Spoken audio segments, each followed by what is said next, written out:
Your honesty about yourself is the beginning of the wisdom of God. Behold, thou desirest truth in the inward parts, and in the hidden part thou shalt make me to know wisdom. Psalm 51:6.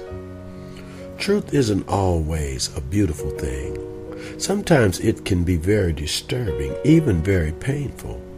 But if you want to grow and mature in spiritual things, then it is imperative that you know the truth.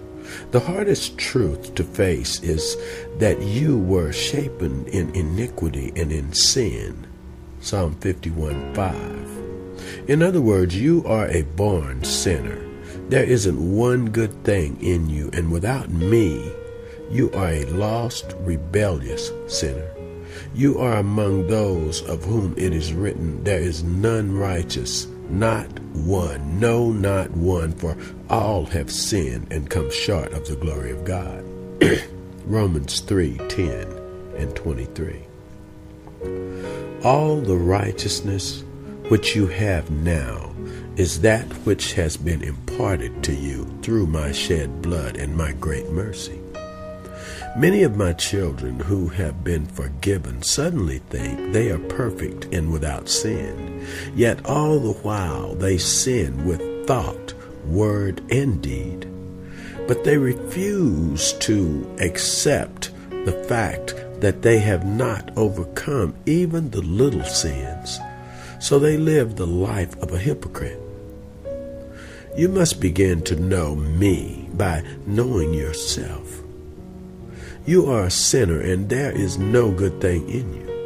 Nor can you perfect yourself any more than a goat can turn itself into a sheep. You need the change of a new birth. Only I can make a new creature out of a sinner. I can turn the hopelessness, wicked man into a saint. He can never do it for himself. He can only cooperate with the workings of my Holy Spirit in his life. When you know these basic truths, then you have the beginning seed from which all the wisdom of God begins. For the wisdom of God begins by acknowledging, woe is me, for I am a sinner. From there, the climb upward into my wisdom comes quickly. Without this basic truth, all men go into error, false religions, cults, and the occult. This happens because man is too proud to confess with the writer of this psalm, for I acknowledge my transgressions, and my sin is ever before me. Verse 3. Sin must be confessed in order to be forgiven.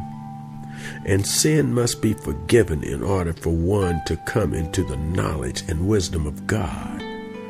For all my wisdom is based on truth in the inward parts. Your honesty about yourself is the beginning of the wisdom of God.